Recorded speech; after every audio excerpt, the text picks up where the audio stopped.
guys, welcome to Better Bachelor. My name is Joker with a face for radio and a voice for print. You know, an interesting trend is hitting women that are coming up on the wall, turning 40, and that trend is becoming stupid, apparently. Women are, as they age and as they realize that their opportunity to find a man diminishes, they decide to become even more selective. And now, Jana Hocking, one of our resident favorites, and Amy Horton, who I've done stories on before, we're going to talk about both of them. Jana Hocking has decided, you know what, a man needs to spend $2,000 on me on a date before I'm going to bed him or take him seriously. Jana, who's I think 42 or 43 now, and body count in the hundreds and scandalous dater. Now she's going to come up with even more rules to make it more difficult to date her and for more men to be disinterested. Now, this video I have here, this is kind of what you would think would happen. Now, this is just a silly little Halloween skit somebody did to be funny, but it's an image of three women, you know, dragging a guy down a hallway as they're taking him to drop him in the cauldron or whatever. You would think this is what dating would be like when you're a woman in your 40s and you're an eligible or relatively eligible guy that may still be interested in them. You'd think they would be excited and dragging you off to as a prize because you're so valued. But no. Instead, Jana's decided, I won't sleep with a man until he spends $2,000 on me. Here's why. Now, interestingly, Jana has admitted that she has gone home with men for as cheap as a drink or two at a local bar. So when she's younger, her value's about $15 if the guy's hot. Now it's $2,000 as she enters her 40s. And she believes that this is the way she will find out the difference between good men and bad men. If a man's willing to spend $2,000 on you before he sleeps with you, that's not going to work. I'm just going to put that lightly. Here's the little clip they have of it. I'll just play the first half because the second half is just pictures and music, and obviously I'm not going to play that all the way through. She told us, me and my friend, she was like, before I sleep with a guy, he has to spend $2,000 on me in like dates. And I was like, what the f-? That's crazy. She was like, well, yeah, like, you know, that basically adds up to like, you know, a bunch of nice dinners, like getting my cars, like maybe a present. Maybe a present. So now women, before she beds a man, she wants $2,000 in dinners and in dates and maybe presents. And then, and that's not Jana, that's somebody I think she was interviewing. Let me just put this out there. Guys, do you know that for $200 or $300, you can take a woman out, one that is much younger and much more attractive than Jana and her friends. You can have dinner and great conversation, a good time. She'd probably be in her young to mid, maybe even later 20s. And at the end of the day, you can pay her $200 or $300, and you can pretty much do whatever you want to do to that young lady. You may have to do some interviews and discussions to make sure that you're both on the same page, but you can still get a professional to do that.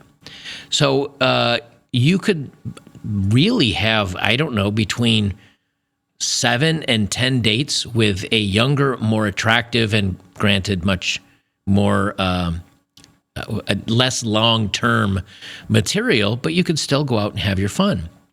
So these women, as they now enter their 40s, they're going to give you the demands. They say, it's a question as old as time. How long should you wait before you sleep together? As a woman, this question is particularly tricky. Not because we're supposed to be ladies. That view died as soon as Sex and the City girls knocked blokes over the head with the news that, yes, women enjoy getting jiggy with it as much as they do.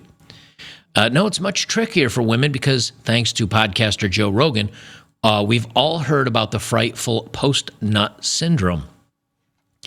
Just in case you haven't heard, PNS involves a man experiencing some sort of guilt following climax, primarily over how they achieved said excitement.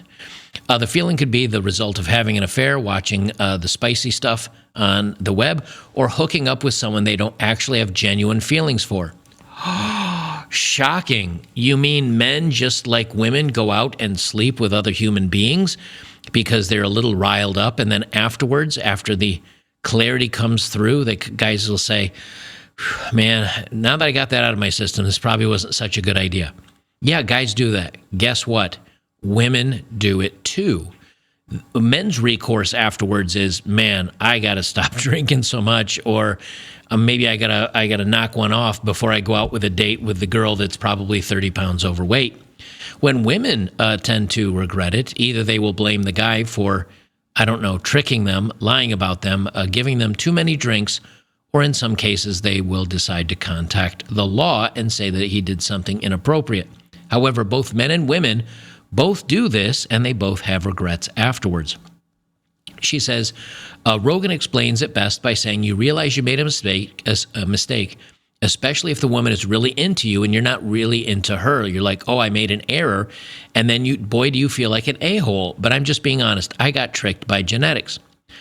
She says, so trust me when I say, as a woman, you don't want to be jumping into bed with a guy too early, only for him to get the job done, experience PNS, and then vamoosh into the air.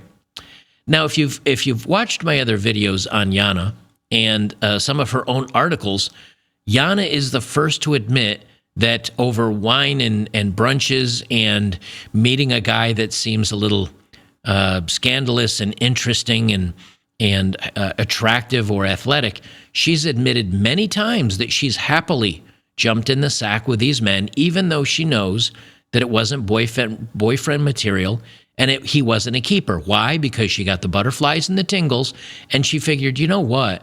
I still want to have a good time anyway. Well, guess what? Guys do too. What's the difference? The men she wants to keep, after they're done, leave. Because she wanted to use her sexuality to keep them, and they said, no, thank you. So instead of keeping it in her pants, or his pants, respectively, instead of actually going on a few dates and getting to know somebody that maybe isn't a top 10 or 20 percenter, and finding a guy with morals and values and where they have everything alike and similarities, no, instead she decides, I'm just going to put a price tag on it. And that's how I'm going to track it. Not that he's, a good man, or not that he's actually somebody that I'd like to be with.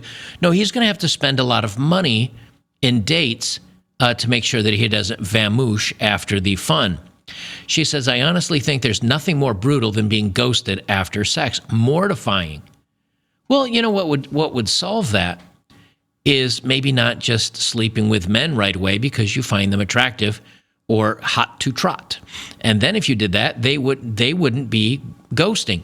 Again, read her own articles. She's been fine with this in the past. Why is this a concern all of a sudden now? Because Father Time is coming and a-knocking, and she's 43, and now she's worried that she will not catch the man of her dreams.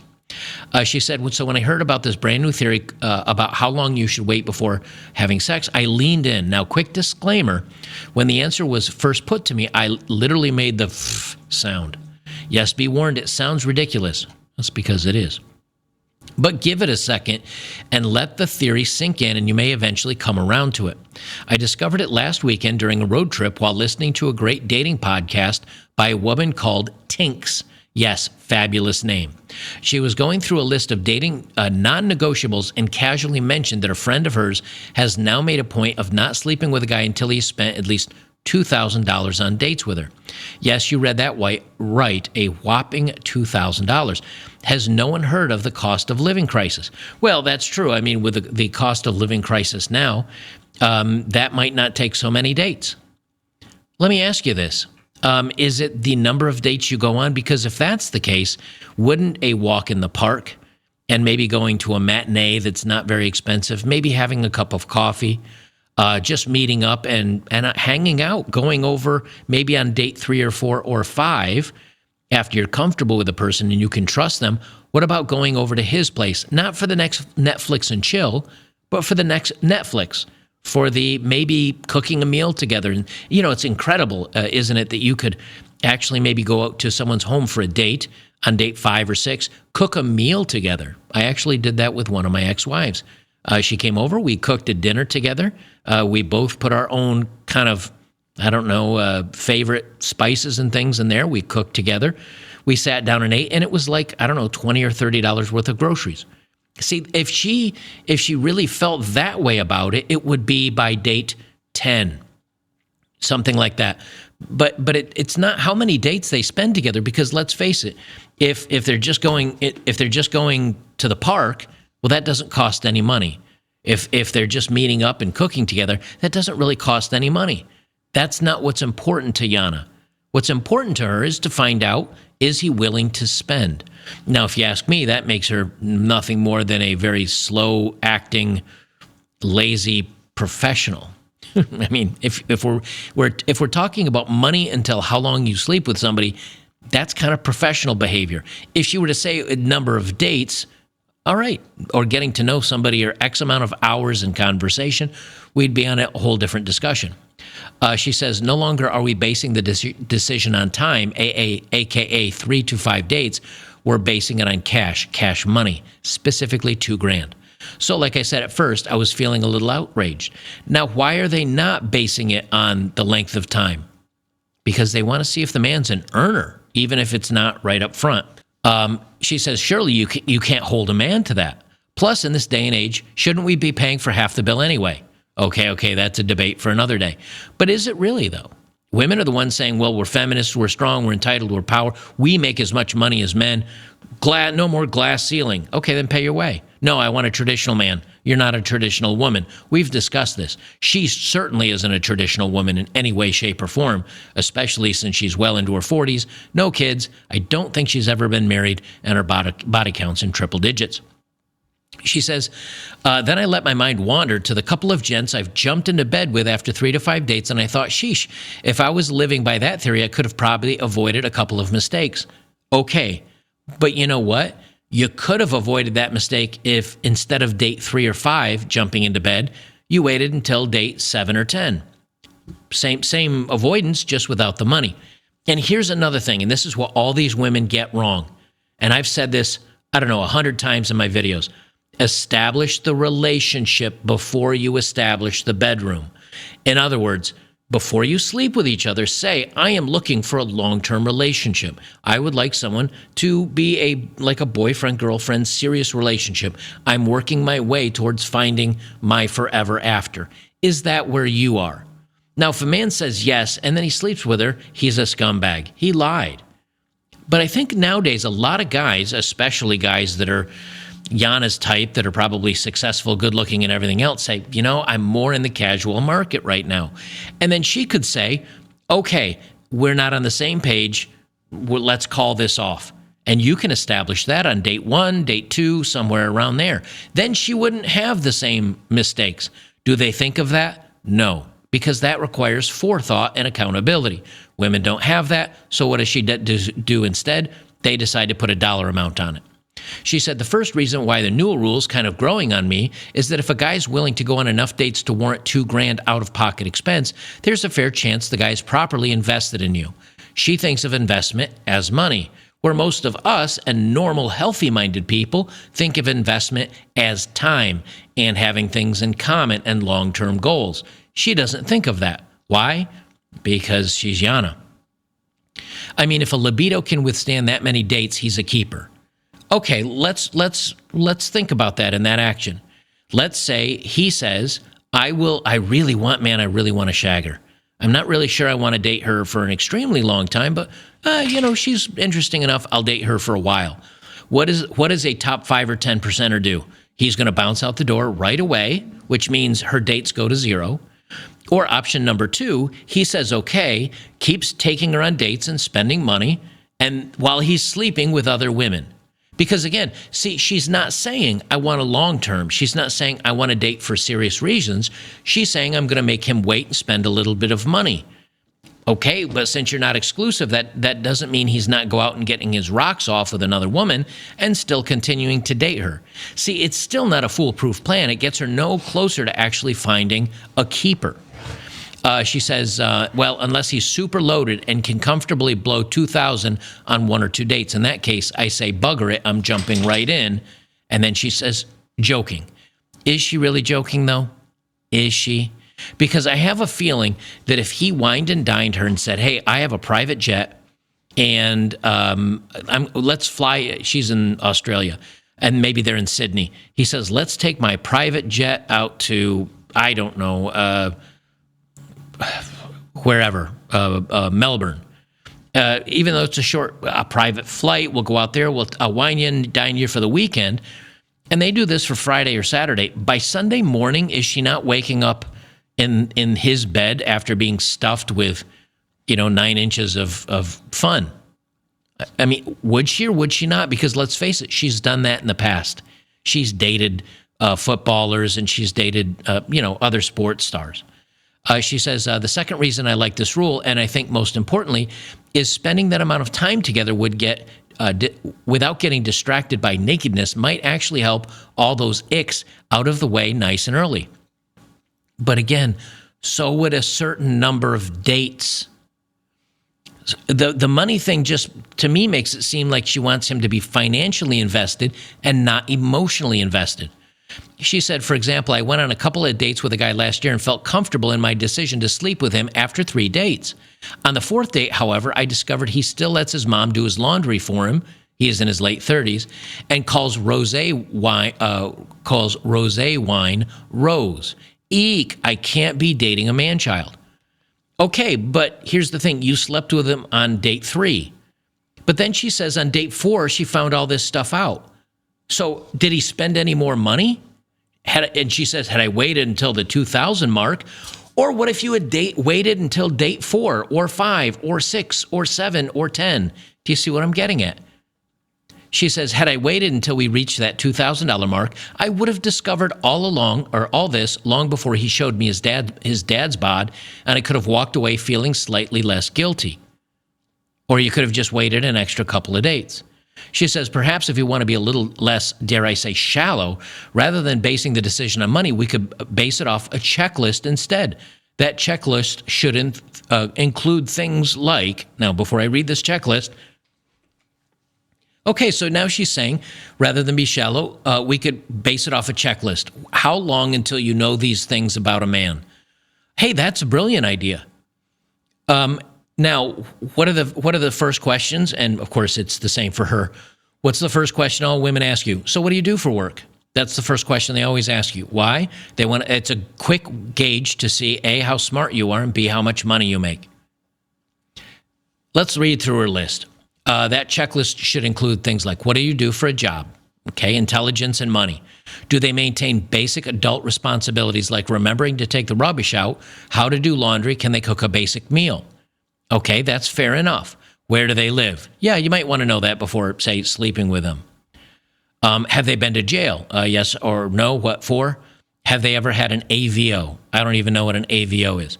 How long ago was their last relationship? Why did they break up? What's their take on contraception? Do you feel safe around them? Do you feel confident they would contact you the next morning? If you can answer all of the above, you're welcome to pass go, collect your 2,000. Feel free to show them your hoo-ha. Well, here's the thing. Most of those questions, I've actually had those conversations for, and usually that's on date 1 or 2. So if that checklist is what do you do? Okay, that's basic. I think we all talk about that. Finding out if they have responsibilities, like if they're a messy person or not, that's easy. Like I said, make up a date where you go over to his place and cook dinner together, maybe have a glass of wine and watch a movie. But make sure to let him know, hey, we're not going to go anywhere with this. I just want to get to know you a little bit. If he says no, that he wants to get you in the sack, okay, count him out. But if he says yes, guess what? You go over, you find out if he can cook. You find out if he takes the trash out. You find out if he does laundry. You find out if he has a maid. You find out if he has a nice apartment and if he keeps things neat. Basic, date 3 or 4. Where do they live? You find that out by cooking at his house. How long was their last relationship? That's an easy conversation. Protecting yourself, that's an easy conversation. Do you feel safe around them? See, again, so the $2,000 really is, I don't know, something dramatic. But what happens? Again, as they age, Instead of going over a short checklist, it becomes about money. It becomes about finding unique and creative ways to make him jump through hoops, when in reality, when she really boils it down, it's a bunch of basic things on the first date. And what happens? Well, here's Amy Horton, another train wreck of a woman who gives out love advice that is probably as bad as, if not worse than Jana, because Amy Horton is just the gift that keeps on giving when it comes to articles of crazy people. And she's a former actress, and now she writes about things, right? What's her most recent stories? I don't believe in good men anymore. That's literally, and I don't know what to do. October 10th. Why? Because she dates the bad boys exclusively. Stop being the woman who always gives too much in relationships. That's literally 2-3 weeks ago. The heartbreaking realities of realizing you messed up the relationship. That's a month ago. Never trust a guy who calls his ex crazies. Well, she'd be a crazy. And she also has lovely stories like this. I'm pretty awesome, but seem to scare away guys. I don't need money. I can spoil myself. But also, I'm done dating broke guys. That doesn't make me a gold digger. I haven't had sex in a year. I'm getting desperate. I've contracted warts. Why, I'm not ashamed. I mean, it goes on and on. And what's her one from, 5 years ago now? 6 years ago. I'm not going to read this story, but you get the idea. I'm panicking because I'm getting older and there's no one left to date. I've done a story about this, I'm sure, a couple years ago. Here's the thing. There's plenty of people left to date, just not the top 10%ers they want. And so instead of these women adjusting their choices back down into reality, instead of looking around and saying, look, I'm not getting any younger. I've got baggage. I've got a body count. Yes, I've had my fun with these rich guys or these playboy guys because I put out and I get a decent set of hooters on me or whatever. Instead of realizing that and saying, you know what, I'm becoming a middle-aged woman, or at 43, she is a middle-aged woman, soon to be older woman. The gravity continues to take over and the wrinkles continue to show up and the body count's there and the baggage is there. Instead of saying, okay, I'm going to lower my standards a little bit and be realistic about this. No, I'm going to raise the bar. Now they have to spend $2,000 to sleep with me. Well, number one, the men she wants, they're not going to spend the $2,000. They're going to spend the $2,000 on the hot 24-year-old that can still have children, have eggs in the basket, and are young and fun and don't have all the baggage. That's who they're going to spend their money on. This isn't going to work for her. And the other thing we all know is the truth here, is that if she meets a really hot guy, the $2,000 is going to go out the window. She says, well, he's not going to be a keeper. I won't make this guy a keeper because he's hot and I'd love him to be a keeper, but he's not a keeper. But I'm going to sleep with him anyway. And so her own rules go out the window. She sleeps with another guy. She wakes up the next day feeling bad and guilty. She goes out wanting to meet a long-term relationship. But the guys that want the long-term relationships with her are not the men she wants. And then she goes out and sleeps with another bad boy. Repeat until all of a sudden she's a feminist. Like, she hates all men. Men are bad. They're pigs. They just use us.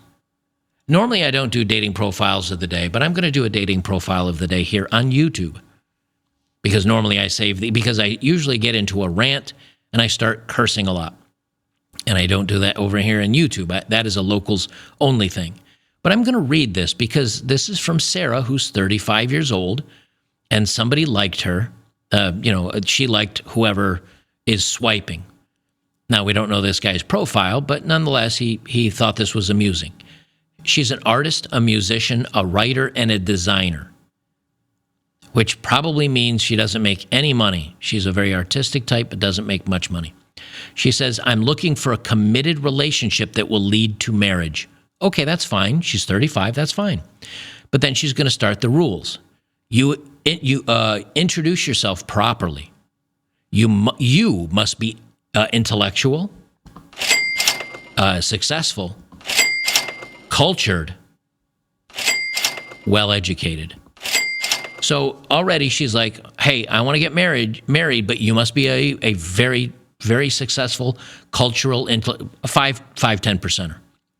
But here continue on the demands. I need a partner I can move in with immediately. Also, one that will offer support financially. I need to be able to work on my creative pursuits. So she demands to be able to continue to work on her creative pursuits, but she needs someone that will support her immediately, she can move in with immediately, and she has all the rules that you must fit. Now, why does she get away with this for so long? Because she's probably, this is a very artistic photo, but you know what? She doesn't look to be overweight. She's got decent cheekbones and jawbones. She's probably a pretty woman. The problem is she's been able to date and get all these guys supporting her and get all this attention, and it's worked out great for her in the past. But now she's 35, and those top 5%ers aren't around anymore. Or if they're around for the good time, and then they dip and go try to get in the long-term relationships with women that are 15 years younger and still have all their eggs. This is a continuing problem for women. They will continue to demand more as they get older. Because if you think about it, look at the young ladies that are out there today, the ones that we see the viral TikTok videos on and everything else. The youngest ones are like, what does a man need to date to be serious with you? And a lot of young gals are just like, he just needs to be hot and fun and interesting. And yeah, he needs to, be able to go out and show me a good time. But that's kind of the limit.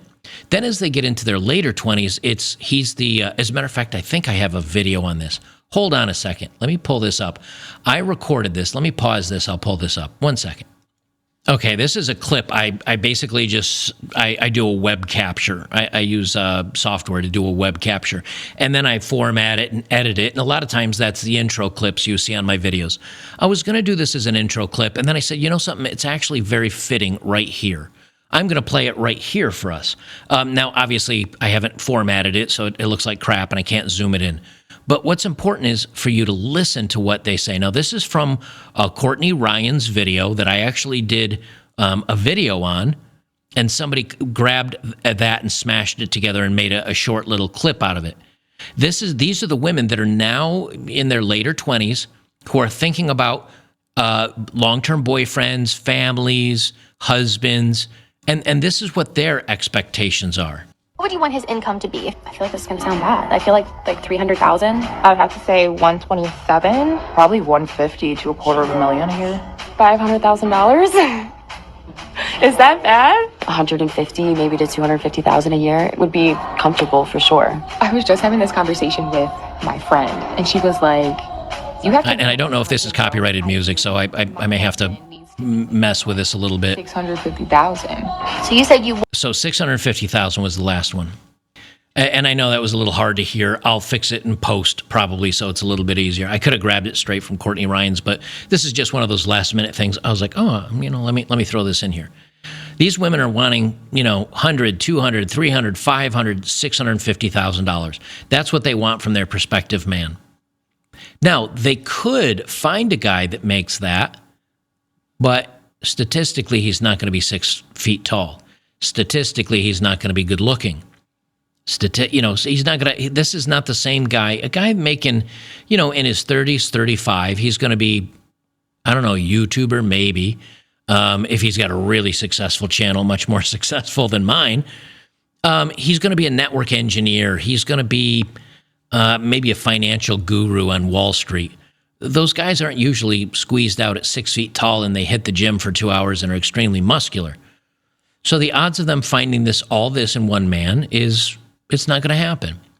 But they're going to look for that guy. But in the meantime, they find those bad boys, the guys that have the qualities they want, and they're so turned on and excited and attracted to them that they sleep with them. They never secure the bedroom, secure the relationship before they secure the bedroom. Or they do secure the relationship and they realize he's kind of boring. He's not family-minded. Maybe he's got some issues because not all men that are top 10%ers are ideal, men for marriage or dating. Obviously, there's going to be some fallout there. And then they get into their 30s and then 33, 35. And the next thing you know, they're Amy Horton and they're Jana Hocking. Still sleeping with the bad boys, still got all the rules in place, still have all the demands, and never to be found. They are their freshest and their most able to get as much as possible at their youngest. 22, 23, 24-year-old smoke show could probably, smoke show at 23 could probably find that 33, 35-year-old guy that just got out of medical school and just finished his residency and is now starting as a surgeon or a doctor at a hospital making $400,000 or $500,000 a year. Those women could find it. But the thing is, that has to be a goal. Like, they have to work for that specifically. But if they did, and then they said to that man, I want to be a wife, and I want to have a family, and I want to settle down, and I'll be supportive of your career, and I'm not a boss bee, a boss witch, we could do this. That woman would probably find that man. He might not be 6 feet tall, but he'd probably be attractive, and he'd probably be relatively in good shape, being a doctor and everything. She'd have a chance. But as they age and they go from fresh milk into cottage cheese and eventually stinky cheese, they still have the same demands. $2,000 before sleeping with you. That's Jana Hocking's new one at 43 or whatever she is. I got news for you. You can go out and get yourself a nubile, exciting, fresh 23-year-old, and who knows, she's got a body count probably as high because she's a professional. But you can spend $200-$300 and have fun with that. And you don't have to be 6 feet tall and attractive and athletic and everything else. All you have to do is be willing to, sleep with a 6, maybe a 7 that is a professional, and you could have 10 of those dates. Or if you're the guy that these ladies want, you can just date somebody that looks like Jana and Amy Horton in their 20s instead of the actual 43. More age, post-wall, more demands. Make it make sense. That's why I say they're insane. They're alpha widows. There's a term for it. There's a reason why we call them this.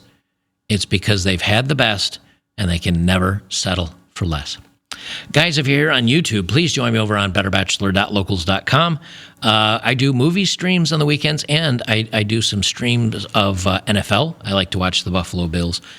So we review Bills games and things like that over there. I do about 10 live streams a month, and all I ask is $5. $5 a month for like 10 streams. So what is that, 50 cents a stream or something like that? You get your money's worth. So join me over on betterbachelor.locals.com. Great community, you guys. We talk about stuff we can't talk about over here, so I hope you join me over there, and we'll see you in the next one.